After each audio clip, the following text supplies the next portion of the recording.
1943 രണ്ടാം ലോക മഹായുദ്ധം നടക്കുന്ന സമയം ബ്രിട്ടന്റെ നേതൃത്വത്തിലുള്ള അലൈഡ് ഫോഴ്സ് ഇറ്റലിയെ പരാജയപ്പെടുത്തുന്നതിനായി ലോകം കണ്ട ഏറ്റവും വലിയൊരു ചാരപ്രവർത്തനം നടത്തി.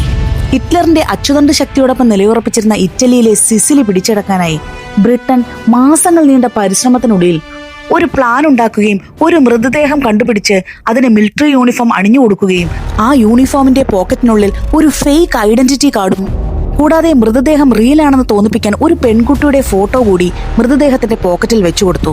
അതിനുശേഷം ഹിറ്റ്ലറിനോട് കൂറുണ്ടായിരുന്ന സ്പെയിനിന്റെ കടൽ തീരത്തേക്ക് ഈ മൃതദേഹത്തെ ഒഴുക്കിവിട്ടു. സ്പെയിനിലെ ചാരന്മാർ ഇങ്ങനെ ഒരു മൃതദേഹം കിട്ടിയതായും മൃതദേഹത്തിനോടൊപ്പമുള്ള കുറിപ്പിൽ ഗ്രീസിനെ ആക്രമിക്കാൻ ബ്രിട്ടൻ പ്ലാൻ ചെയ്യുന്നതായി രേഖപ്പെടുത്തിയിട്ടുണ്ടെന്നും ഹിറ്റ്ലറിനെ അറിയിച്ചു.